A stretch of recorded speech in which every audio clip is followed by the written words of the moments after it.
Hello, friends. Very good morning. Thank you very much for 8,000 subscriptions. Thank you very much. Thank you very much. And I'll continue to support you. I'll continue to give quality education through this platform. Thank you very much. Very important announcement. Just 3 days left. 29th ఇవాళ 30th and 31st. ఇవాళ రేపు ఎల్లుండి మీరు యూపీఎస్సీలో join అవ్వాలి అనుకుంటే this is the only chance. 40,000 రూపీస్కి 8 instalments అంటే 5,000 per month కట్టుకుంటూ జాయిన్ అయ్యే అవకాశం, చివరి అవకాశం లాస్ట్ 3 days. ఇండియాలో ఎక్కడ కూడా ఇంత లో ఫీజులో ఆఫర్ చేస్తున్నది లేదు. తట్టు విత్ లైఫ్ టైం వ్యాలిడిటీ మనం ఆఫర్ చేస్తున్నాం, including APPSC, TSPSC add-Ann's, SSC CGL, IBPS and CSAT add-Ann's అన్ని కలిపి ఒకే తక్కువ ప్రైస్ లో ఎక్కువ ఇన్స్టాల్మెంట్స్ లో అండ్ బెస్ట్ క్వాలిటీతో అందిస్తున్న ఏకైక కోర్స్ ఇండియాలో. So it is up to you. So August 1st నుంచి ఇట్ ఈస్ బికమింగ్ 50,000 రూపీస్. ఆలోచించుకోండి, డేట్ చేయొద్దు. So let's begin the editorial today. So it talks about GST. So it says digging deeper అంటే మనకి జేబుల్లోంచి ఇంకా తీయడానికి try చేయడం. అంటే ఎందుకు వస్తుందంటే ఈ సిచ్యువేషన్, స్టేట్స్ కి ఇవ్వాల్సిన ఫండ్స్ ఇవ్వడానికి సెంట్రల్ గవర్నమెంట్ స్ట్రగుల్ అవుతుంది. ఎందుకంటే చెప్తాను, వెళ్తున్న కొద్దీ మనకు అర్థమవుతుంది. జిఎస్టీ వచ్చినప్పుడు ఏం జరిగిందంటే, ఇంతకు ముందు ఉన్న పాత ట్యాక్సెస్, వ్యాట్, ఎక్సైజ్ డ్యూటీలు ఇట్లాంటి చాలా ట్యాక్సెస్ ఉండే, వాటన్నిటిని రిమూవ్ చేసి ఒకే ఒక ట్యాక్స్ కింద తీసుకొచ్చారు జిఎస్టీ అని చెప్పి. సో ఈ జిఎస్టీ ఎంత వేయాలి అని డిసైడ్ చేసేది జిఎస్టీ కౌన్సిల్. ఇది ఒక కాన్స్టిట్యూషనల్ బాడీ. సో రాజ్యాంగాన్ని మనం సవరించి జిఎస్టీ కౌన్సిల్ ఏర్పాటు చేసి జిఎస్టీని తీసుకొచ్చారు. సో దీనివల్ల స్టేట్స్ కి వాళ్ళకి ఇంతకు ముందు వచ్చే ఆదాయం ఎఫెక్ట్ అవుతుంది, ప్రభావితం అవుతుంది. ఇంతకుముందు ఎక్కువ వచ్చేది కాస్త తగ్గే అవకాశాలు ఉండొచ్చు, పెరగొచ్చు, ఏదైనా జరగచ్చు. అందుకని సెంట్రల్ గవర్నమెంట్ ఏం చెప్పిందంటే, మీకు ఒకవేళ షార్ట్ ఫాల్ ఉంటే, ఇంతకు ముందు మీకు జనరల్ గా వచ్చే ఆదాయం కంటే షార్ట్ ఫాల్ ఉంటే, అంటే బేస్ ఇయర్ 2015-16 సంవత్సరంలో తీసుకొచ్చారు కాబట్టి దాన్ని బేస్ ఇయర్ కింద తీసుకున్నారు. షార్ట్ ఫాల్ ఉంటే ఆ షార్ట్ ఫాల్ మేము కాంపెన్సేట్ చేస్తాం. కొత్త ట్యాక్స్ సిస్టమ్ వచ్చిన తర్వాత మీ పాత ట్యాక్స్ సిస్టమ్ లో మీకు ఎంత ఆదాయం వచ్చిందో మనం చూసుకొని దానికంటే ఎంత తగ్గిందో అది సెంట్రల్ గవర్నమెంటే కాంపెన్సేట్ చేస్తుంది అని చెప్పి మాట ఇచ్చారు. రెండవది, ఆ ఆదాయం కూడా సంవత్సరానికి 14% పెరుగుతుంది అని ఒక అజంప్షన్ వేసుకున్నారు. ఎందుకంటే ప్రతి సంవత్సరం స్టేట్ యొక్క ఆదాయం ఒకేలా ఉంటుందా? ఉండదు కదా, పెరుగుతుంది కదా. సో ఈ పెరిగిన దాని ప్రకారం ఎంత షార్ట్ ఫాల్ ఉంది, యాక్చువల్ జిఎస్టీ కలెక్షన్స్ ఎంత వచ్చాయి, అందులో ఎంత ఉంది, ఆ డిఫరెన్స్ చూసుకొని ఆ డిఫరెన్స్ అనేది సెంట్రల్ గవర్నమెంటే కాంపెన్సేట్ చేస్తుందని మాట ఇవ్వడం జరిగింది. ఆ కాంపెన్సేట్ చేసే ప్రాసెస్ లో పాకెట్ లోకి జేబుల్లో పెట్టి తీయాల్సి వస్తుంది. అంటే ఎక్కువగా రాలేదు మనీ, ఈ సంవత్సరం చాలా ఇబ్బంది అయ్యింది, మనకి జిఎస్టీస్ కూడా రావట్లేదు. కాబట్టి the central government is now digging deeper into its pockets. తన జేబుల్లో తీస్తుంది ఇంకా అని అర్థం అనమాట. To try very hard to finance something అని అర్థం. ఇక్కడ డిగ్ డీపర్ ని 2 రకాలుగా వాడచ్చు. ఏదైనా విషయాన్ని గట్టిగా పరిశోధిస్తున్నాం అనుకోండి, he's trying to dig deeper in to the issue. Okay, investigate చేయడం డీప్ గా, లేదా ఎక్కువ ఇన్ఫర్మేషన్ తీసుకునే ప్రయత్నం చేయడం. ఏదైనా చదువుతున్నప్పుడు పైన ఎవరైనా చదివారనుకోండి, డిగ్ డీపర్ అంటాం. సో ఇంకా బాగా చదువు, ఇంకా లోతుగా పరిశోధించు, లోతుగా చదువు అనే ఉద్దేశంలో కూడా వాడతాము. ఫినాన్షియల్ ఇష్యూస్కి వచ్చేసరికి ఇంకా జేబుల్, ఇప్పుడు సోను సూద్ చూడండి, he is digging deeper into his pockets to help people. తన ఫినాన్షియల్ రిసోర్సెస్ అన్నిటిని కూడా ఇంకా లోపల తీసి అందరికి హెల్ప్ చేయడానికి ట్రై చేస్తున్నాడు. సో అలా మనం వాడవచ్చు డిగ్ డీపర్ అనేది. With GST collection set to shrink, the centre must find new ways to compensate states. దీని అర్థం ఏంటి? జిఎస్టీ కలెక్షన్స్ అనేవి ష్రింక్ అంటే ఏంటి? కుచించుకుపోవడం, తగ్గిపోబోతున్నాయి. ఇలాంటి టైంలో the centre must find new ways to compensate states. States ని కాంపెన్సేట్ చేయడానికి సెంట్రల్ గవర్నమెంట్ కొత్త దారులు వెతుక్కోవాలి, కొత్త దారులు కనుక్కోవాలి అని అర్థం. Right, new ways to compensate. Compensate అంటే పరిహారం. నష్టపోతున్న రాష్ట్రాలకి పరిహారం ఇవ్వాలి. ఇప్పుడే మాట్లాడుకున్నాం, పరిహారం ఇస్తారని మాట ఇచ్చింది కాబట్టి ఆ పరిహారం ఇవ్వడానికి కొత్త మార్గాలు కనుక్కోవాలి సెంట్రల్ గవర్నమెంట్ అని చెప్పి అంటున్నారు. 4 months into FY 2021, the center has finally managed to pay states the compensation due to them for the previous year under the GST regime. Regime అంటే సిస్టమ్. రెజీమ్ కి 2 మీనింగ్స్ ఉన్నాయి. ఒకటి పాలన, పరిపాలన అనే meaning. Under Modi regime, Modi BJP regime, మనం BJP government పరిపాలనలో అన్న తీసుకోవచ్చు. లేదంటే ఇక్కడ సిస్టమ్, కొత్త సిస్టమ్, ట్యాక్స్ సిస్టమ్. ఇంతకు ముందు వ్యాట్ అవన్నీ ఉండేవి, ఇప్పుడు ఒక ఇండైరెక్ట్ ట్యాక్స్ రెజీమ్ మారింది, జిఎస్టీ ఒకటే వచ్చింది. So in this new system అని అర్థం అనమాట. ఇక్కడ డ్యూ టు అంటే అర్థం ఏంటి? బికాజ్ కాదు. డ్యూ టు అంటాం చూడండి, I'm growing weight due to lockdown వల్ల ఇంట్లో ఉండిపోవడం వల్ల నేను వెయిట్ పెరుగుతున్నాను, ఆ డ్యూ టు కాదు. డ్యూ అంటే ఇవ్వాల్సింది. For example, your payment is due అని చెప్పి మనకి మెసేజ్లు వస్తూ ఉంటాయి క్రెడిట్ కార్డ్ నుంచి వాటి నుంచి. అంటే మనం కట్టాల్సింది, మీరు ఇంకా ఎంత కట్టాలి, అది పెండింగ్ ఉంది అని అర్థం. ఇక్కడ మీనింగ్ ఏంటి? 4 months into FY 2021 2020-21 ఆర్థిక సంవత్సరంలో 4 నెలలు వచ్చేసాయి ఆల్రెడీ. ఏప్రిల్, మే, జూన్, జూలై 4th month ఇది. The centre has finally manage to pay states కి పే చేయగలిగింది. మేనేజ్ టు పే ఎలాగోలా చేసింది. ఏంటది? ఏం పే చేసింది? ది కాంపెన్సేషన్, పరిహారం, నష్టపరిహారం. ఎందుకు నష్టపరిహారం? ఎటువంటి నష్టపరిహారం అది? Due to them for the previous financial year under GST regime. 2018-19 financial year కి, 19-20 ఫినాన్షియల్ ఇయర్ కి ఎంతైతే నష్టపరిహారం చెల్లించాలో రాష్ట్రాలకి, ఎంతైతే పెండింగ్ ఉందో, డ్యూ టు దెమ్ ఎంత ఇవ్వాల్సి ఉందో, అది సెంటర్ ఫైనల్ గా it has manage to pay చేయగలిగింది అండర్ న్యూ జిఎస్టీ రెజిమ్. ఈ కొత్త జిఎస్టీ సిస్టమ్ లో వాళ్ళకి ఎంతైతే పెండింగ్ ఉందో అది పే చేయగలిగింది. This may come as a breather for states seeking to finance efforts to ramp up public health care capacity and contain COVID-19's detrimental effects on vulnerable sections. Okay, breather అంటే relief. It's like a relief అనమాట states కి. ఎందుకు? అసలే states దగ్గర డబ్బులు లేవు, ఇబ్బంది పడుతున్నారు. For states seeking to finance efforts to ramp up public health care capacity. ఇప్పుడు ఎలా ఉంది పరిస్థితి? ఒక COVID-19 పేషెంట్ కి బెడ్స్ దొరికిన పరిస్థితి ఉంది. సో హెల్త్ కేర్ కెపాసిటీని ర్యాంప్ అప్ చేయాలి, గవర్నమెంట్ హాస్పిటల్స్ లో ర్యాంప్ అప్ చేయాల్సిన సమయం వచ్చింది. అందుకోసం గవర్నమెంట్ కి ఫండ్స్ చాలా అవసరం. సో అందుకని ఈ ర్యాంప్ అప్ అంటే అర్థం ఏంటి? ఇంక్రీజ్ అని అర్థం. ఈ పబ్లిక్ హెల్త్ కేర్ ఫెసిలిటీస్ యొక్క ఇన్ఫ్రాస్ట్రక్చర్ ని ఇంక్రీజ్ చేసే ఈ క్రమంలో అవసరమైన మనీ కోసం ఇబ్బంది పడుతున్న ఈ టైంలో ఈ ఫండ్స్, పాత ఫండ్స్ వచ్చాయి కాబట్టి this may come as a breather, వాళ్ళకి ఒక రిలీఫ్ లాగా వస్తుంది. అండ్ కంటైన్ అంటే అరికట్టడం. దేన్ని అరికట్టాలి? COVID-19's detrimental effects on vulnerable sections. Vulnerable అంటే people who are at risk ఎవరికి ఎక్కువగా ఉందో, అంటే మనకి ఎవరికి? పెద్దవాళ్ళు, 60+ వాళ్ళు మరియు చిన్నపిల్లలు, వాళ్ళ మీద ఉంటే డెట్రిమెంటల్ ఎఫెక్ట్స్. డెట్రిమెంటల్ అంటే హార్మ్ఫుల్, అంటే వాళ్ళకి హాని కలిగించే, COVID-19 వల్ల వాళ్ళకి హాని కలిగే అవకాశం ఎక్కువగా ఉంటుంది. ఆ హానిని అరికట్టడానికి, టు కంటైన్ అంటే అరికట్టడం, కంట్రోల్ చేయడం. అరికట్టడం కోసం హెల్త్ కేర్ కెపాసిటీ యొక్క ఇన్ఫ్రాస్ట్రక్చర్ ని బిల్డ్ చేయాలి, ర్యాంప్ అప్ చేయాలి, ఇంక్రీజ్ చేయాలి. దానికి డబ్బులు అవసరం. ఈ స్ట్రగుల్లో ఉన్న స్టేట్స్ కి అవసరమైన ఫండ్స్ ఇప్పుడు ఈ రకంగా వచ్చాయి. ఇంతకుముందు పాత పెండింగ్ డబ్బులు ఇప్పుడు వచ్చాయి అనమాట. మనకి ఎవడో డబ్బులు ఇవ్వాలి, అవసరమైన టైంలో, ఫస్ట్ ఇవ్వాల్సిన టైంలో ఇవ్వలేదు, కానీ మనం బాగా పీకల్లోతు కష్టాలు ఉన్నప్పుడు ఆ డబ్బులు వచ్చాయి. సో ఒక రకంగా it comes as a relief అనమాట. బ్రీదర్ అంటే ఇక్కడ రిలీఫ్ లాగా, ఉపశమనం కలిగించాలి. The last installment of 13,806 crore for March 2020 was paid out recently. అది పే చేసేసారు. Taking the total payments for the year to 1,65,302 crores. 1,65,302 కోట్లు మొత్తం పే చేశారు లాస్ట్ ఫైనాన్షియల్ ఇయర్ కి. టు రిఫ్రెష్, ఒకసారి గుర్తు చేస్తున్నాం. ఏంటి రిఫ్రెష్ చేయడం అర్థం ఏంటి? ఒకసారి గుర్తు చేసుకుందాం. ఏంటిది? States for guaranteed compensation from the centre for first 5 years of the new indirect tax regime introduced in July 2017. Already చెప్పాను మీకు, 2017లో జిఎస్టీ అనేది ఇంట్రడ్యూస్ చేయడం జరిగింది. దీని వల్ల ఎవరికైనా నష్టం జరిగితే, ఏ స్టేట్స్ కైనా వాళ్ళ ఆదాయం తగ్గిపోతే, దేవర్ గ్యారంటీడ్ కాంపెన్సేషన్ ఇస్తాము అని చెప్పి గ్యారంటీ ఇచ్చింది. ఎవరు ఇచ్చారు? సెంట్రల్ గవర్నమెంట్ ఇచ్చింది. ఫర్ ఎన్ని సంవత్సరాలకి? For the first 5 years of the new indirect tax regime. 2017 నుంచి 5 సంవత్సరాలు 2022 వరకు ఇస్తాము, గ్యారంటీగా మీకు ఇస్తామని చెప్పి సెంట్రల్ గవర్నమెంట్ మాట ఇచ్చింది. For the revenues they last after the shift from the earlier system wear states had the power to levy some indirect taxes on economic activity.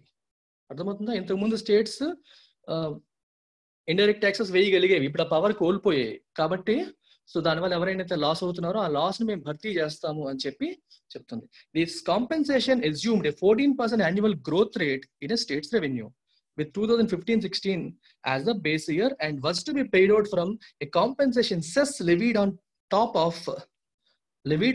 of the specified GST rate on luxury and sin goods. So ఇది చాలా important sentence చూడండి.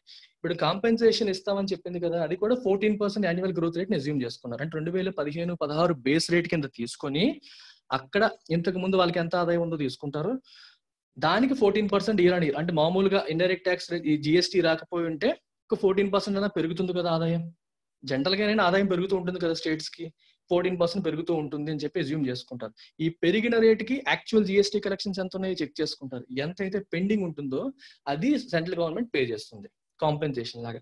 అయితే ఈ compensation కోసం central government కొత్తగా ఎక్కడి నుంచి వస్తుంది ఫండ్స్? అందుకోసం సెంట్రల్ గవర్నమెంట్ ఏం చేసింది, కాంపెన్సేషన్ సెస్ పెట్టింది. చూసారా, కాంపెన్సేషన్ సెస్ గుర్తుపెట్టుకోండి. ఎప్పుడైనా whenever you see the word cess, CESS cess, cess అనేది ఒక specific tax. It is a tax collected for a specific purpose.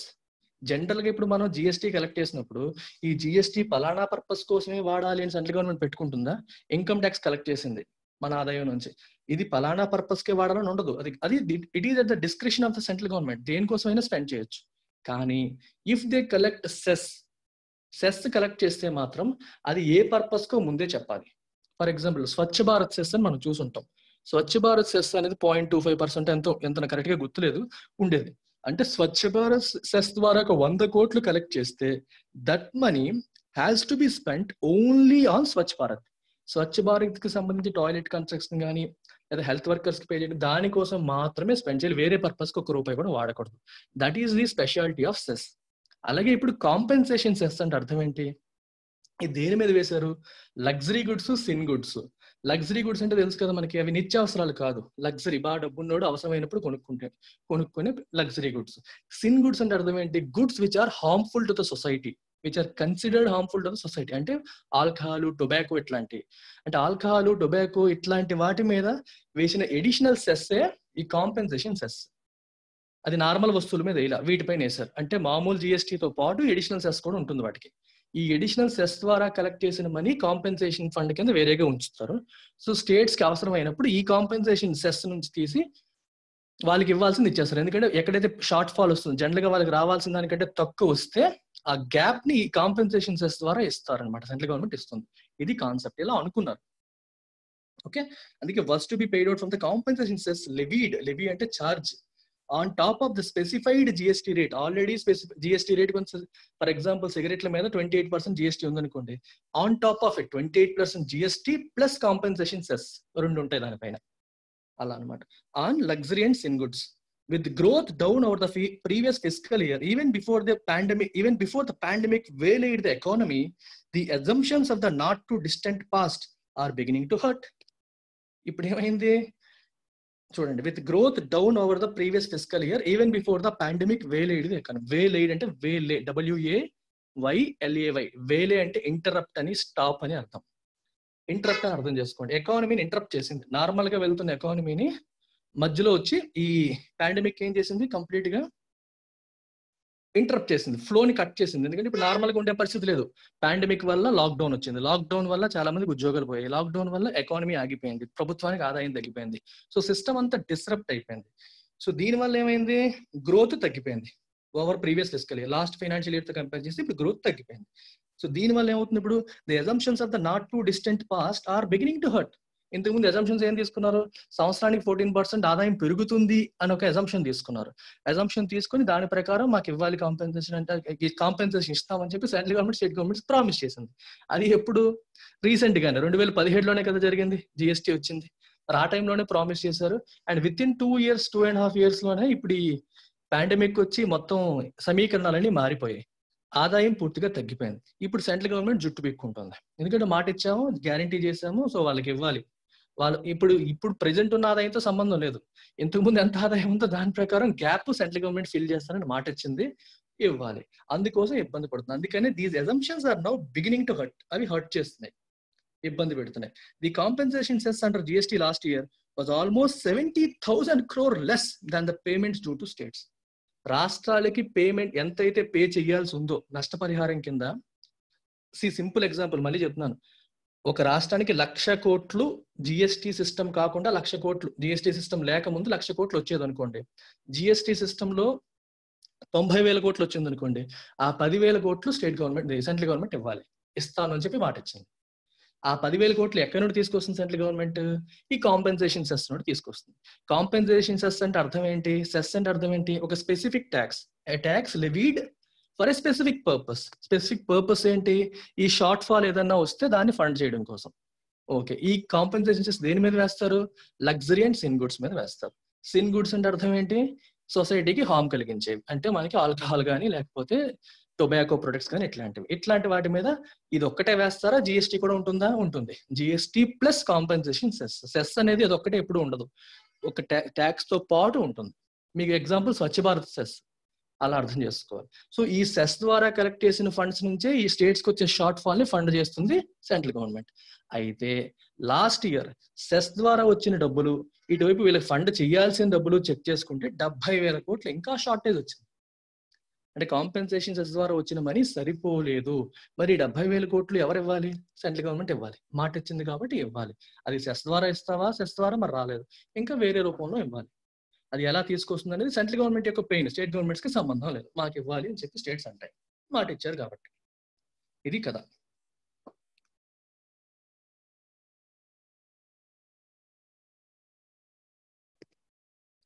So ఇప్పుడు చూడండి, this gap is likely to enlarge further this year with expected economic contraction denting GST collections as well. ఈ gap ఏదైతే ఉందో అంటే cess ద్వారా వచ్చే money మరియు states కి ఇవ్వాల్సిన కాంపెన్సేషన్ లో ఉన్న గ్యాప్, ఈ రెండింటి మధ్య ఉన్న గ్యాప్ అనేది ఇంకా పెద్దగా పెరిగిపోయే అవకాశం కనిపిస్తుంది. లైక్లీ ఛాన్సెస్ ఎక్కువ ఉన్నాయి. With expected economic contraction denting GST collections as well. Economic contraction అంటే ఎకానమీ అనేది వృద్ధి చెందడం మానేసి ఇప్పుడు కుచించుకుపోతుంది, కాంట్రాక్ట్ అవుతుంది. అంటే గ్రో అవ్వకుండా తిరిగి డీగ్రోత్ రాబోతుంది. దీనివల్ల జిఎస్టీ కలెక్షన్స్ ని కూడా దెబ్బ పడే అవకాశం ఉంది. డెంట్ అంటే అర్థం ఏంటి? దెబ్బపడ్డం. డెంట్ దెబ్బ తీయడం అంటాం. డెంటింగ్ ఒక మనం చూడండి, ఒక వస్తువు, ఒక గ్లాస్ కి లొత్త అంటాం చూడండి, తెలుగులో డెంట్ పడింది అంటాం. లొత్త అంటే నార్మల్గా ఉండేదానికి దెబ్బ తగిలితే అది లొత్త వస్తుంది. అట్లాగే మనకి జిఎస్టీ కలెక్షన్స్ కి దెబ్బ తగిలింది, తగ్గిపోతాయి అని అర్థం చేసుకోవాలి. Compensation cess inflows could shrink even more with people curbing discretionary spending on luxury goods in order to conserve capital or stay afloat in the pandemic hit economy. Compensation cess కి రావాల్సిన డబ్బులు ఇంకా తగ్గిపోతాయి. ఎందుకు? ఇప్పుడు చూడండి, మనకి ఆదాయం లేనప్పుడు ఉన్నప్పుడు నిత్యావసర సరుకులు ఎప్పుడూ కొంటాం. అన్నం తినకుండా బతకలేం కదా, మనకు కావాల్సిన ఫుడ్, ఫ్రూట్స్ అవన్నీ ఎలాగూ కొంటాం. సమస్యల్లో ఎక్కడ వస్తుంది? మనకి లగ్జరీ గుడ్స్ ఎప్పుడు మన దగ్గర డబ్బులు ఉన్నాయి మనకేంటి అనే పరిస్థితిలో ఉన్నప్పుడు మాత్రమే లగ్జరీ గుడ్స్ కోసం వెళ్తారు. నిత్యావసరాలు ఎప్పుడూ కొంటారు. That's the difference between these luxury goods and normal goods. ఇప్పుడు లగ్జరీ గుడ్స్ మీద వచ్చే ఆదాయం అనేది తగ్గిపోతాయి, సేల్స్ తగ్గిపోతాయి. ఎందుకు తగ్గిపోతాయి? Could shrink further. కుడ్ అంటే అవకాశం ఉందని అర్థం, తగ్గిపోయే అవకాశం ఎక్కువగా. ఇక్కడ కుడ్ చూడండి, మామూలుగా కుడ్ అంటే పాస్ట్ టెన్స్ కి వాడతారు అనుకుంటారు, లేదు, కుడ్ ని ఫ్యూచర్ కి కూడా వాడతారు. It could be due to అంటాం, దీనివల్ల అయ్యి ఉండొచ్చు. కుడ్ ష్రింక్ ఫర్దర్, ఇంకా తగ్గే అవకాశం ఉంది అంటే అవకాశం ఉంది, మే అనే సెన్స్ లో వస్తుంది ఇక్కడ. Could shrink even more with people curbing. Curb అంటే కంట్రోల్, తగ్గించేసుకోవడం, కంట్రోల్ చేసుకోవడం. దేన్ని? Discretionary spending on luxury good. Discretionary spending అంటే అర్థం ఏంటి? Left to one's own choice. Discretionary అంటే left to one's own choice, అంటే వాళ్ళ ఇష్టం, స్పెండ్ చేయాలనుకుంటే చేస్తారు, లేకపోతే లేదు. It is at their own discretion. అప్పుడు వాళ్ళు చెయ్యాలని ఎప్పుడు అనుకుంటారు? మనీ మనకేం అవసరం లేదు, వీ హ్యావ్ ఇనఫ్ క్యాష్ అనుకునేటప్పుడు చేస్తారు. ఇప్పుడు భయపడతారు, ఆదాయ మార్గాలు, మనకి పొట్ట మీద దెబ్బ తగిలింది కదా, ఇబ్బందులు అవుతున్నాయి కదా, మనీ రావట్లేదు కదా, అందుకని డబ్బు దాచుకుందాంలే, ఎందుకైనా మంచిది, స్పెండ్ చేయడం ఎందుకని ఆలోచనతో ఆపేస్తారు ఆ luxury goods. In order to conserve capital అంటే మూలధనం, ధనం, దాన్ని కన్జర్వ్ చేసుకోవడం, ప్రొటెక్ట్ చేసుకోవడం. Or stay afloat in the pandemic hit economy. Stay afloat ని మీకు అర్థం చేసుకోవడానికి ఒక మంచి ఎగ్జాంపుల్ చెప్తాను. ఇప్పుడు చాలా మంది డబ్బులు కోల్పోయినప్పుడు, లేక బిజినెస్ లో పూర్తిగా లాస్ అయిపోయినప్పుడు ఏమంటారు? నిండా మునిగిపోయినరు అంటాను, అప్పుల్లో మునిగిపోయామంట. తెలుగులో అంటామా లేదా? మునిగిపోయాము, నిండా మునిగిపోయాను. మునిగిపోయామంటే అర్థం ఏంటి? ఇప్పుడు మనం ఒక నదిలో స్నానం చేస్తున్నాం అనుకోండి, మునిగిపోతే మన పరిస్థితి ఏంటి? చనిపోయినట్టు, అంతేనా? If you are able to stay afloat అంటే అర్థం ఏంటి? ఇంకా బతికే ఉన్నాను అని అర్థం. అలాగే ఫినాన్షియల్ గా కూడా ఇప్పుడు ఏదైనా ఇప్పుడు ఎస్ఎంఈస్ ఉంటే, స్మాల్ అండ్ మీడియం ఎంటర్ప్రైజెస్, ఎలా ఉందిరా బిజినెస్ అంటే we are able to stay afloat అంటారు. అంటే అర్థం ఏంటి? ఇంకా మునిగిపోలేదు, we are just about able to manage, we are just about able to survive. Just survive అవ్వగలుగుతున్నాం, మేనేజ్ చేసుకోగలుగుతున్నాం, ఇంకా మునిగిపోలేదు అంటే ఇంకా పూర్తిగా నాశనం అయిపోలేదు, ప్రస్తుతానికి సర్వైవ్ అవ్వగలుగుతున్నాం అని చెప్పడానికి we are able to stay afloat అంటారు. తేలి ఉండడం అంటే బతికుండడం అనే కదా సముద్రంలో. మునిగిపోతే చనిపోయినట్టు, అంటే ఇంకా బతికే ఉంది, ఇంకా అంటే సిస్టమ్ ఇంకా నడుస్తుంది అని అర్థం. అలా అర్థం చేసుకోవడానికి ఇంకా we are able to stay afloat అని అంటారు. అలా అర్థం చేసుకోండి. స్టే అఫ్లోట్ అంటే to be able to survive, to be able to manage అని అర్థం. In a pandemic hit economy, pandemic ద్వారా దెబ్బతిన్న ఎకానమీ, మహమ్మారి పాండమిక్ అంటే విశ్వవ్యాప్తంగా వ్యాపించిన వ్యాధి అని. A little over half of the shortfall in last year's cess kitty. A little over half of shortfall in the last year's cess kitty has been plugged by tapping cess balances from the first 2 years of GST implementation. అయితే ఈసారి cess లో మనకి 70,000 crores తగ్గిపోయింది కదా, అందులో సగం part అంటే 70,000 కోట్లు షార్ట్ ఫాల్ వచ్చిందని ఇక్కడ రాసుకున్నాం. ఇక్కడ చెప్పారు ఈ 70,000 కోట్లలో లిటిల్ ఓవర్ హాఫ్ అంటే ఒక 35,000 to 40,000 crores అనేది ఎక్కడ నుండి తీసుకొచ్చారు, has been plugged by tapping cess balances from the first 2 years of GST implementation. అంటే first 2 years of GST implementation లో సెస్ ఎక్కువ వచ్చింది అవసరమైన దానికంటే. సో దాంట్లో ఉన్న బ్యాలెన్స్ లోంచి తీశారు, అది ఇప్పుడు పనికొచ్చింది. అనుకోకుండా ఫస్ట్ 2 years లో ఎక్స్పెక్ట్ చేసిన దానికంటే సెస్ ఎక్కువ వచ్చింది, షార్ట్ అంటే వీళ్ళకి ఇవ్వాల్సింది తక్కువ ఉండింది, సో బ్యాలెన్స్ ఉండింది, ఆ బ్యాలెన్స్ నుంచి తీశారు, బాగానే ఉంది. The rest has been conjured up from the consolidated fund of India by debiting integrated GST funds that were lying with the centre. Okay, జిఎస్టీలో 3 జిఎస్టీలు ఉంటాయి, 3 ట్యాక్స్లు వచ్చాయి, ఐజిఎస్టీ, సిజిఎస్టీ, ఎస్జిఎస్టీ. సిజిఎస్టీ అంటే సెంట్రల్ జిఎస్టీ, ఎస్జిఎస్టీ అంటే state GST, IGST అంటే intra state. Okay, integrated GST. Integrated అయినా నాకు గుర్తు రావట్లేదు, కరెక్ట్ గా చెప్పండి, ఇంటిగ్రేటెడ్ జిఎస్టీయా లేకపోతే ఏంటనేది, ఇంటిగ్రేటెడ్ అనుకుంటాను. అయితే మీరు కామెంట్ లో పెట్టండి ఐజిఎస్టీ ఫుల్ ఫామ్ ఏంటనేది. అయితే ఈ వీటికి డిఫరెన్స్ ఎక్కడ వస్తుందంటే, జిఎస్టీ అనేది ఒక వస్తువు ఎక్కడ అమ్మబడింది అనే దాన్ని బట్టి ఛార్జ్ చేస్తారు. ఫర్ ఎగ్జాంపుల్ ఏపీలో ఒక వ్యక్తి ఏపీలో ఉన్న ఇంకో వ్యక్తికే అమ్మాడు అనుకోండి వస్తువు, అంటే సప్లయర్ ఏపీ వ్యక్తే, మామూలుగా మన ఈ వ్యాపారి కూడా ఏపీ వ్యక్తి అనుకోండి, అప్పుడు ఏమవుతుంది, అది intra state movement of goods అంటారు. అంటే with in the state movement జరుగుతుంది. విత్ ఇన్ ద స్టేట్ జరిగిన ప్రతి ట్రాన్సాక్షన్ కూడా సిజిఎస్టీ ప్లస్ ఎస్జిఎస్టీ ఉంటాయి, సెంట్రల్ జిఎస్టీ, స్టేట్ జిఎస్టీ. 18% అనుకోండి, 9% సిజిఎస్టీ, 9% ఎస్జిఎస్టీ వేసేస్తారు. అదే ఇంట్రా స్టేట్ అనుకోండి, ఏపీ సప్లయర్ వ్యాపారం జరిగేదేమో తెలంగాణలో అనుకోండి, అప్పుడు ఐజిఎస్టీ వేస్తారు. ఐజిఎస్టీ వేస్తారు. ఈ 18% ట్యాక్స్ అయితే 18% ఒకేసారి వేసేస్తారు దాంట్లో. అయితే 18% ఎవరికి వెళ్ళిపోతుంది, సెంట్రల్ గవర్నమెంట్కి వెళ్ళిపోతుంది. వెళ్ళిపోయిన తర్వాత స్టేట్స్ కి ఎంత ఇవ్వాలో మళ్ళీ అపోర్షన్ చేసి ఇస్తారు, సర్దుతారు. సిజిఎస్టీ, ఎస్జిఎస్టీలో ముందే స్టేట్కి వెళ్ళిపోతుంది, సెంటర్కి వెళ్ళిపోతుంది. ఐజిఎస్టీలో మొత్తం సెంటర్కి వెళ్ళిపోయి తర్వాత వాళ్ళ స్టేట్స్కి ఇవ్వాలి, తర్వాత ఇస్తారనమాట. అది ఐజిఎస్టీ కదా. ఓకేనా, అందుకే ఇక్కడ చూడండి, ఇప్పుడు ఈ రిమైనింగ్ షార్ట్ ఫాల్ 70,000 కోట్లు షార్ట్ ఫాల్ అని చెప్పాను కదా, అందులో 35,000 to 40,000 crores అనేది పాత కాంపెన్సేషన్ సెస్ లోన్స్ ఇచ్చేసారు, బాగానే ఉంది. ఇంకా ఒక 30,000 crores వరకు 30,000 crores వరకు పెండింగ్ ఉంది కదా, అది ఎక్కడ నుండి తీసుకొచ్చారు. The rest has been conjured up అంటే to make it appear as by magic, ఒక మ్యాజిక్ లాగా ఒకసారిగా తీసుకురావడం అంటారు. అంటే మనం అది ఎక్స్పెక్ట్ చేయింది సడన్ గా ఒకసారి చూపిస్తే దాన్ని కన్జ్యూర్ అంటాం. అయితే ఇక్కడ ఏ సెన్స్ వస్తుందంటే టు బ్రింగ్ అని అర్థం చేసుకోవచ్చు. మనం ఎక్స్పెక్ట్ చేయింది మనకు చూపించారు, ఇక్కడ నుండి తీసుకొచ్చారు అని చెప్పి మనం అనుకోవచ్చు. ఓకే, ఫర్ ఎగ్జాంపుల్ ఎలా వాడతారంటే, the chef has conjured up delicious dishes today అంటాం. అక్కడ కన్జ్యూర్ అనే పదం వాడక్కర్లేదు, కానీ చాలా అద్భుతమైన డిషెస్ తను ఒక మ్యాజిక్ చేసినట్టుగా ఒక అద్భుతంగా ఆ సెన్స్ లో అనమాట క్రియేట్ చేశాడు. ఇక్కడ ఆ సెన్స్ ఎందుకు వాడారంటే అది ఎక్స్పెక్ట్ చేయలేదు మనం, ఎక్కడ నుండి తీసుకొస్తారు అనుకునే టైంలో ఇట్స్ లైక్ ఏ మ్యాజిక్, ఆ ఫండ్స్ నుంచి తీసుకొచ్చి ఇచ్చారు. అది ఎక్స్పెక్ట్ చేయండి, ఎందుకంటే అప్పుడు ఐజిఎస్టీ ఫండ్స్ పాత ఉంటాయని చెప్పి ఎవరు అనుకోలేదు. సో వాటిలోంచి తీసుకొచ్చి the rest has been conjured up from the consolidated fund of India. Consolidated fund of India అంటే అర్థం ఏంటి, భారతదేశం యొక్క మెయిన్ అకౌంట్, అది కంట్రీ యొక్క మెయిన్ బ్యాంక్ అకౌంట్ అనుకోండి, which is maintained by reserve bank of India. అంటే అర్థం ఏంటి, స్టేట్స్ కి రావాల్సిన taxes, direct taxes, indirect taxes, ఆదాయం అంతా కూడా కన్సాలిడేటెడ్ ఫండ్ ఆఫ్ ఇండియాకి వెళ్తుంది. అలాగే స్టేట్ ఖర్చు పెట్టాల్సిన డబ్బులన్నీ కూడా కన్సాలిడేటెడ్ ఫండ్ ఆఫ్ ఇండియా నుంచే పెడతాయి. జనరల్ గా బడ్జెటరీ స్పెండింగ్, పార్లమెంట్ లో బడ్జెట్ ప్రవేశపెట్టి ఏదైతే స్పెండింగ్ ఉంటుందో అదంతా కూడా కన్సాలిడేటెడ్ ఫండ్ నుంచి స్పెండ్ చేయడానికి పార్లమెంట్ దగ్గర ప్రభుత్వం అనుమతి తీసుకుని స్పెండ్ చేస్తుంది అనమాట. ప్రభుత్వం పార్లమెంట్ అనుమతి తీసుకోకుండా చేయకూడదు, ప్రతిదీ కూడా పార్లమెంట్ అప్రూవల్ ఇచ్చిన తర్వాతే. అందుకే బడ్జెట్ ప్రవేశపెడతారు.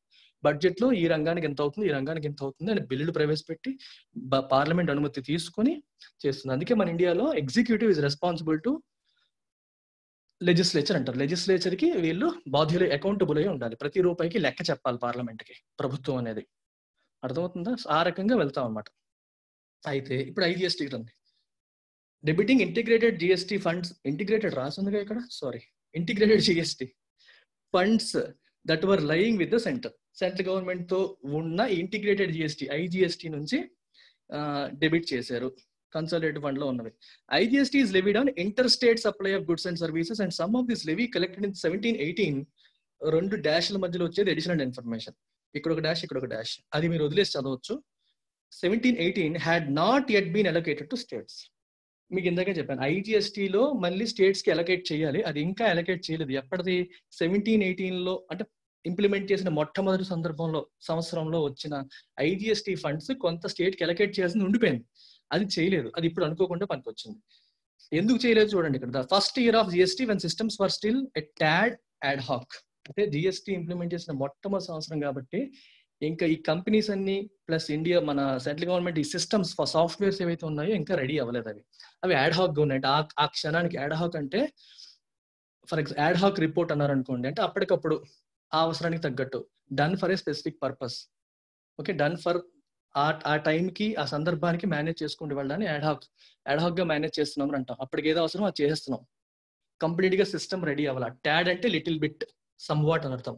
సమ్ వాట్ యాడ్ హాక్ అంటే కంప్లీట్ గా లేదు, అవసరానికి తగ్గట్టు మేనేజ్ చేసుకుంటున్నాం అనే సెన్స్ లో యాడ్ హాక్ వస్తుంది. ఇప్పుడు యాడ్ హాక్ రిపోర్ట్ అంటారు. యాడ్ హాక్ రిపోర్ట్ అంటే రెగ్యులర్ గా వచ్చే రిపోర్ట్ కాదు. ఇప్పుడు మనకి ఏదైనా కంపెనీ వాళ్ళు రిపోర్ట్స్ తీసినప్పుడు, ఏం తీసినప్పుడు కొన్ని రిపోర్ట్స్ రెగ్యులర్ గా అవసరం ఉంటాయి. యాడ్ హాక్ అంటే అర్థం ఏంటి? ఆ క్షణానికి అవసరమైంది, మేనేజర్ ఏదో అడిగారు, ఆ రిపోర్ట్ తీయమన్నారు, అప్పటికప్పుడు రిపోర్ట్ తీసి ఇచ్చారు. That's an add hack report. Add hack work అంటారు. రెగ్యులర్ వర్క్ కాదు అది. మనం రెగ్యులర్ గా చేసే work regular work. Add hack అంటే ఆ రోజు స్పెసిఫిక్ గా ఒక పని చేయాల్సి వచ్చింది, యాడ్ హాక్ గా మీకు పని చెప్పారు, అలా యాడ్ హాక్ అర్థం చేసుకో. అంటే రెగ్యులర్ కాదు, కంప్లీట్ కాదు అనే సెన్స్ లో యాడ్ హాక్ ని మనం వాడతాం. సో అప్పటికి సిస్టమ్స్ ఇంకా రెగ్యులరైజ్ అవ్వలేదు. అలాంటి టైంలో కొన్ని ఫండ్స్ చెల్లించాల్సి ఉండిపోయాయి సెంట్రల్ గవర్నమెంట్ దగ్గర. ఆ ఫండ్స్ ని ఇప్పుడు బయటికి తీసి ఇచ్చారు. ఇది ఎక్స్పెక్టెడ్ కాదు, అందుకే కంజ్యూరప్ అనే పదం వాడారు. మామూలుగా అయితే brought from, rest has been taken from అని సింపుల్ గా వాడేయచ్చు. It was like a magic. ఎలా తెస్తారు అనుకునేటప్పుడు దాని నుంచి తీసుకొచ్చారు. అబ్రకాదబ్రా అన్నట్టు దాంట్లో తీసుకొచ్చారు అనేది ఇక్కడ journalistic sense. Having thus drawn on these unintended contingent reserves, beautiful చూడండి, having thus drawn, ఈ రకంగా having drawn on these unintended, ఇవి మనం ఇంటెంట్ చేసినవి కాదు, అనుకున్నవి కాదు. కంటింజెంట్ రిజర్వ్స్, కంటింజెంట్ అంటే అర్థం ఏంటి? Depending upon a chance. అంటే ఫర్ ఎగ్జాంపుల్ చెప్తాను, depending upon a circumstance. It is contingent upon something అన్నాం అనుకోండి, అనుకోని, అవాంఛనీయ, అనుకోని, అన్ఇంటెండెడ్, అన్ఎక్స్పెక్టెడ్ సిచ్యువేషన్స్ వచ్చినప్పుడు ఈ ఫండ్స్ మనం వాడతాం. కంటింజెన్సీ ఫండ్స్ అంటారు. యాక్చువల్గా కంటింజెన్సీ ఫండ్ అంటే అనుకోని, అంటే అత్యవసరాన్ని కాదు. అత్యవసరం అనేది వేరు, వార్ వచ్చినప్పుడు దీనికోసం చెప్తారు. ఈ రెండు కాకుండా కొన్ని అనుకోని సంఘటనలు, అనుకోని పరిస్థితులు ఎదురైనప్పుడు మనకు ఉపయోగపడేది కంటింజెన్సీ ఫండ్.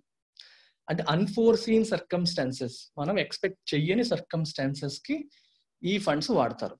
అలా ఇది అనుకోకుండా జరిగింది, అన్ఇంటెండెడ్ కంటింజెంట్ రిజర్వ్స్. ఇది కూడా ఉంచాలని చేసింది కూడా కాదు, ఇది ఇంటెంట్ చేసి ఏదైనా ఇలాంటి పరిస్థితి వస్తుంది అందుకోసం ఉంచామని కాదు, అనుకోకుండా జరిగిపోయి. అప్పుడు సిస్టమ్స్ అనేవి ఇంకా క్లియర్ గా లేవు కాబట్టి అప్పుడే పే చేయాల్సింది పే చేయకుండా ఉండిపోయింది.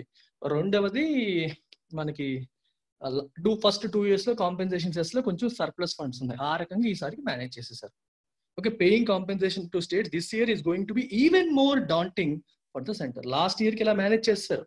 ఈ సంవత్సరం పరిస్థితి ఏంటి? ఇప్పుడు ఇవి కూడా లేవు, ఆరిపోయాయి, ఈ ఫండ్స్ కూడా ఆరిపోయాయి. కాబట్టి this year it is going to be even more daunting, అంటే very difficult. It's a daunting task అన్నాం అనుకోండి, that frightens you అన్నమాట, మీకు భయపెట్టేంత డిఫికల్ట్, అంత డిఫికల్ట్ టాస్క్ ఇది. At last GST council meeting in June,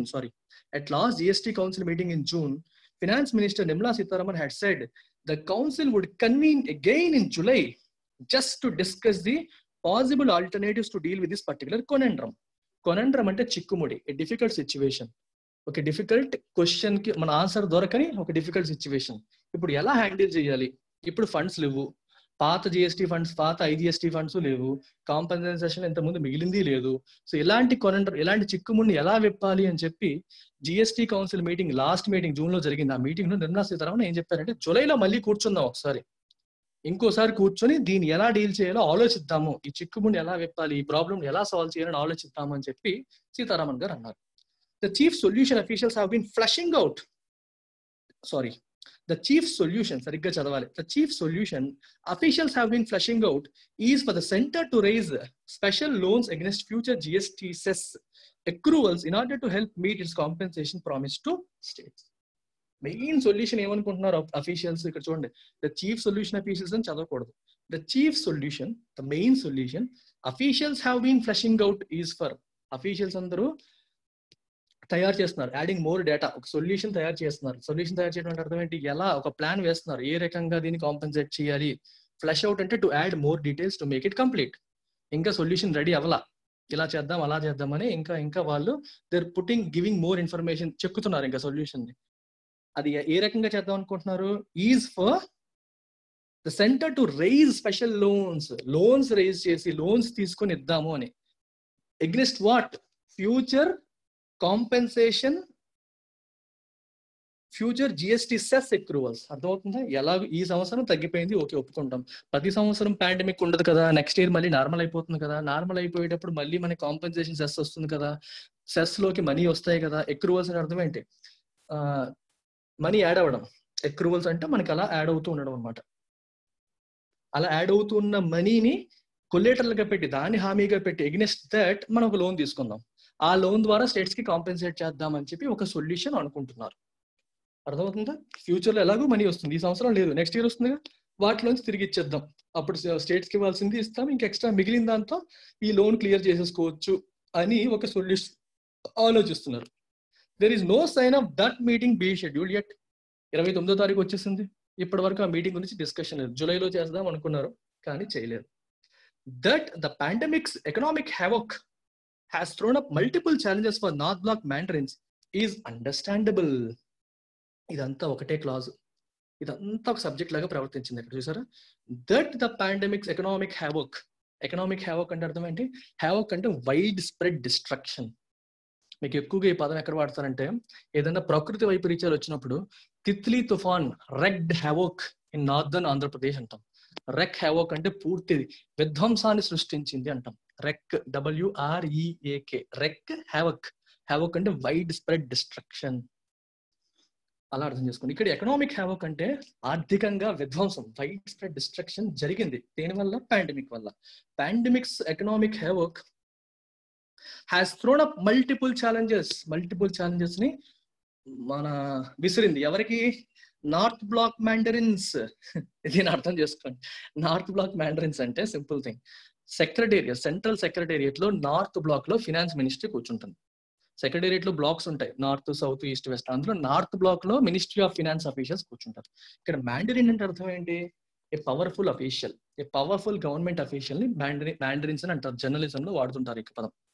north black officials అంటే finance మినిస్ట్రీలో ఉన్న important, ఇప్పుడు ఇలాంటి విషయాల్లో పాలసీస్ తయారు చేసే ఇంపార్టెంట్ అఫీషియల్స్ కి ఈ ఛాలెంజెస్ మన పాండమిక్ విసిరింది అని అంటున్నాడు. నార్త్ బ్లాక్ మ్యాండరిన్స్ అంటే మీనింగ్ అది. సెక్రటేరియట్స్ లో ఉన్న నార్త్ బ్లాక్ లో ఫినాన్స్ మినిస్ట్రీ ఉంటుంది అనేది ఒకటి, మ్యాండరిన్ అంటే పవర్ఫుల్ గవర్నమెంట్ అఫీషియల్ అని. ఇది అండర్స్టాండబుల్. అర్థమవుతుందా? సో ఇది చాలా విసిరింది, ఇలాంటి ఛాలెంజెస్ విసిరింది అనేది అర్థం చేసుకోదగిందే. But with a third of the fiscal year almost over, it would help the center and the states to battle the virus more effectively if they had more certainty and clarity on the cash at their disposal. కానీ with a third of the fiscal year almost over, మన physical year లో almost 1/3, 4 months అయిపోయాయి కదా, 1/3 అయిపోయింది. It would help the center and states to battle the virus more effectively if they had more certainty and clarity on the cash at their disposal. ఈ second sentence చూడండి, మొత్తం అంతా కూడా if clause లో second conditional వాడారు. అంటే ఒక చూడండి, ఇదేమో మనకి సింపుల్ పాస్ట్ లో ఉంది, ఇదేమో ఇట్ వుడ్ అని వచ్చింది. చూడండి, imaginary situation, right? If they had more certainty and clarity on the cash at the disposal. ఎంత అట్ దే డిస్పోజల్ అంటే మన చేతిలో ఎంత ఉంది. If I have 1 lakh at my disposal, 1 lakh నా చేతిలో ఉంది, నేను నచ్చింది చేసుకోవచ్చు. చేతిలో ఉంది అని అర్థం అనమాట. ఎట్ వన్స్ డిస్పోజల్ అంటే available for use at your own thing, మీకు నచ్చినట్టు మీరు చేయొచ్చు. సో చేతిలో ఎంత క్యాష్ ఉంటుంది అనే సర్టెనిటీ ఉంటే, క్లారిటీ ఉంటే స్టేట్స్ కి, they can battle virus more effectively. Central government మరియు స్టేట్ గవర్నమెంట్ వైరస్ తో ఫైట్ ని ఎఫెక్టివ్ గా చేయగలుగుతాయి. ఎందుకంటే మన దగ్గర డబ్బులు రేపు ఫ్యూచర్ లో ఎంత ఉండబోతున్నాయి అంటే దానికి తగ్గట్టుగా ఇన్ఫ్రాస్ట్రక్చర్ బిల్డ్ చేయడం కానీ ఏం చేయడం కానీ చేస్తాయి. ఆదాయం లేకపోతే ఏమవుతుంది, ఎక్కువగా స్పెండ్ చేశారనుకోండి అవసరమైన దానికంటే, ఇంకా ప్రభుత్వ ఉద్యోగాలకు జీతాలు ఇవ్వలేని పరిస్థితి వస్తుంది, ప్రభుత్వం మెయింటైన్ చేయలేని పరిస్థితి వస్తుంది, ఇంకా అదొక కేఓస్ గందరగోళమైన పరిస్థితిని సృష్టిస్తుంది. అందుకని ఎంత క్యాష్ ఉంటుందని క్లారిటీ ఉంటే then we can fight, governments, central government, state governments can battle the virus more effectively. Got it? So very easy editorial. ఎకానమీకి సంబంధించింది చాలా రోజుల తర్వాత వచ్చింది. ఎకానమీ అడ్వాంటేజ్ ఏంటంటే దరిద్రం ఉండదు, ఇమాజినేషన్లు ఊహలు ఏమి ఉండవు, అంత క్లియర్ గా ఉంటుంది అనమాట. సో సింపుల్ గా మీరు తీసుకుంటే జిఎస్టీ రెవెన్యూ అనేది తగ్గిపోతుంది. చిన్న సమ్మరీ చేస్తున్నా, షార్ట్ సమ్మరీ లాగా.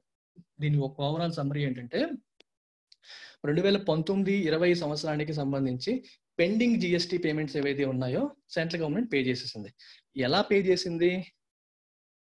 పెండింగ్ జిఎస్టీ అనే కాన్సెప్ట్ ఎందుకు వచ్చింది? జిఎస్టీ సిస్టమ్ వచ్చిన తర్వాత స్టేట్ గవర్నమెంట్స్ అంతకు ముందు ఉన్న ఆదాయం కంటే డిఫరెన్స్లు వస్తున్నాయి. ఇంతకుముందు వ్యాట్, రకరకాల ట్యాక్సెస్ స్టేట్స్ చార్జ్ చేసుకునేవి. జిఎస్టీ వచ్చాక స్టేట్స్ కి ఆ పవర్ పోయింది. జిఎస్టీ వల్ల మాత్రమే ట్యాక్స్లు వస్తాయి, అది కూడా జిఎస్టీ కౌన్సిల్ డిసైడ్ చేస్తుంది. దీనివల్ల స్టేట్స్ కి ఆదాయం పెరగొచ్చు, తగ్గొచ్చు. చాలా మందికి తగ్గాయి. ఈ తగ్గే సందర్భంలో మీకు మొదటి 5 సంవత్సరాలు మేము కాంపెన్సేషన్ చేస్తాము, మీకు ఎంత తగ్గితే అంత అని చెప్పి సెంట్రల్ గవర్నమెంట్ ప్రామిస్ చేసింది. దేంతో కంపేర్ చేస్తే 2015-16 ఆర్థిక సంవత్సరంలో మీకు ఎంత ఆదాయం వచ్చిందో తీయండి. అక్కడ నుంచి ప్రతి సంవత్సరానికి 14% పెరుగుతుందని అజంప్షన్ తీసుకుందాం. ఈ అమౌంట్ తో మీకు యాక్చువల్ జిఎస్టీ కలెక్షన్స్ ఎంత వచ్చాయో చెక్ చేయండి. ఈ డిఫరెన్స్ ఏదైతే ఉందో అది మేము పే చేస్తాము ఫర్ 5 years అని సెంట్రల్ గవర్నమెంట్ ప్రామిస్ చేసింది. ఎందులోంచి పే చేస్తుంది సెంట్రల్ గవర్నమెంట్? దానికోసమే కాంపెన్సేషన్ సెస్ అనే సిస్టమ్ తీసుకొచ్చింది. కాంపెన్సేషన్ సెస్ దేని మీద వేస్తారు? లగ్జరీ అండ్ సిన్ గుడ్స్ మీద వేస్తారు. సిన్ గుడ్స్ అంటే అర్థం ఏంటి? సొసైటీకి హాని కలిగించేవి, టొబాకో లేదా ఆల్కహాల్ లాంటివి. వీటి మీద వేయడం ద్వారా వచ్చే మనీతో ఈ కాంపెన్సేషన్ స్టేట్ గవర్నమెంట్స్ కి చేస్తానని చెప్పి సెంట్రల్ గవర్నమెంట్ మాట ఇచ్చింది. 2019-20 సంవత్సరానికి కాంపెన్సేషన్ సెస్ ద్వారా వచ్చిన మనీ కూడా సరిపోలేదు. 70,000 కోట్ల షార్టేజ్ వచ్చింది. కాంపెన్సేషన్ సెస్ ద్వారా వచ్చిన మనీ సరిపోక 70,000 కోట్ల షార్టేజ్ వచ్చింది. ఈ షార్టేజ్ ని ఎలా సెంట్రల్ గవర్నమెంట్ కవరప్ చేసింది? మొదటి 2 సంవత్సరాల్లో కాంపెన్సేషన్ సెస్ లో కొంచెం సర్ప్లస్ ఉంటుంది.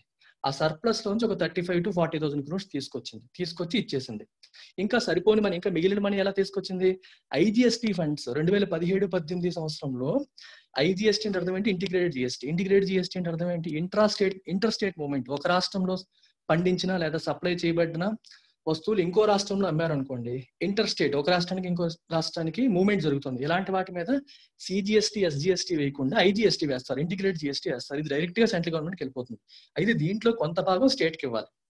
అయితే ఆ ఇవ్వాల్సిన మనీ 18-19-20 పర్వాలేదు, 17-18 కొంత ఉండిపోయింది పెండింగ్. ఎందుకంటే అప్పటికి systems were not in place. 17 GST వచ్చింది. ఈ సాఫ్ట్వేర్ సిస్టమ్స్ అన్ని ఇంకా పూర్తిగా కంప్లీట్ గా లేకపోవడం వల్ల, ఎడహాక్ గా ఉండిపోవడం వల్ల కొంత ఫండ్స్ గవర్నమెంట్ దగ్గర ఉండిపోయాయి. ఆ ఉండిపోయిన ఫండ్స్ ని కన్సాలిడేటెడ్ ఫండ్ ఆఫ్ ఇండియా అంటే main account of central government యొక్క మెయిన్ అకౌంట్ నుంచి డెబిట్ చేసి ఇచ్చారు. ఈ రకంగా లాస్ట్ టైం కి ఇవ్వాల్సింది మేనేజ్ చేసేసారు. మరి 2020-21 సంవత్సరం పరిస్థితి ఏంటి? ఇప్పుడు బాగా తగ్గిపోయాయి ఫండ్స్. సో కాంపెన్సేషన్ సెస్ కూడా తగ్గిపోతుంది. ఎందుకంటే లగ్జరీ గుడ్స్ మీద ప్రజలు స్పెండింగ్ తగ్గించేస్తారు. నిత్యావసరాలు తప్పదు, లగ్జరీ గుడ్స్ మీద స్పెండింగ్ తగ్గించేస్తే ఏమవుతుంది? సెస్ తగ్గిపోతుంది. సెస్ అనేది లగ్జరీ గుడ్స్ మీద వేస్తున్నారు కదా, లేదా సిన్ గుడ్స్ మీద వేస్తున్నారు కదా. సో అది కూడా రాదు. సో చాలా డెఫిసిట్ వస్తుంది. ఈ డెఫిసిట్ ని ఎలా ఫినాన్స్ చేయాలి, స్టేట్స్ కి ఎలా కాంపెన్సేట్ చేయాలి అని చెప్పి జూన్ లో మీటింగ్ లో మాట్లాడుకున్నారు. ఆ మీటింగ్ లో ఏమనుకున్నారు? ఒక కొత్త సొల్యూషన్ ఆలోచిస్తున్నారు. ఏంటి ఆ సొల్యూషన్? ఒక లోన్ తీసుకుందాం, లోన్ తీసుకుని ఇచ్చేద్దాం. ఆ లోన్ కి కొలేటరల్ ఏంటి? ఫ్యూచర్ లో రాబోయే అక్రూవల్స్ ఆఫ్ కాంపెన్సేషన్ సెస్. ఈ సంవత్సరం ఇబ్బంది ఉంటుంది కదా, నెక్స్ట్ ఇయర్ మళ్ళీ నార్మల్ అయిపోతుంది కదా, అప్పుడు ఎలాగో వస్తాయి కదా. ఆ ఫండ్స్ ని మనం గ్యారంటీగా పెట్టి లోన్ తీసుకుందాం, లోన్ తీసుకుని ఇద్దాం అని చెప్పి ఒక సొల్యూషన్ ఆలోచిస్తున్నారు. ఫ్లెషింగ్ అవుట్, దాన్ని ఇంకా షేప్ చేస్తున్నారు, దానికి ఇంకా డీటెయిల్స్ యాడ్ చేస్తున్నారు. ఎవరు? నార్త్ బ్లాక్ మ్యాండరిన్స్ అని అర్థం. నార్త్ బ్లాక్ మ్యాండరిన్స్ అని ఎందుకు అన్నారు? ఓకే, ఇది ఇక్కడికి అయిపోయింది. అయితే ఈ రకంగా సొల్యూషన్ ఇవ్వడానికి ట్రై చేస్తారనమాట. అయితే పాండమిక్ వల్ల economic challenge, wide spread destruction జరిగింది. దానివల్ల మనకి ఈ ఫినాన్స్ మినిస్ట్రీలో పనిచేస్తున్న గవర్నమెంట్ అఫీషియల్స్ కి అందరికీ కూడా విపరీతమైన ఛాలెంజెస్ వచ్చాయి. ఎలా ఈ సిచ్యువేషన్ హ్యాండిల్ చేయాలని వాళ్ళు స్ట్రగుల్ అవుతున్నారు. Having said that, financial year already చాలా వరకు అయిపోయింది కాబట్టి ఎంత క్యాష్ చేతిలో ఉంటుందో తెలిస్తే గానీ స్టేట్ గవర్నమెంట్స్ కానీ సెంట్రల్ గవర్నమెంట్స్ కానీ ఈ వైరస్ ని ఎఫెక్టివ్ గా బ్యాటిల్ చేయలేవు. సో తెలిస్తే వాళ్ళు ఎఫెక్టివ్ గా బ్యాటిల్ చేయగలుగుతాయి, ఫైట్ చేయగలుగుతాయి అనేది point. That's about it, guys. Thank you very much.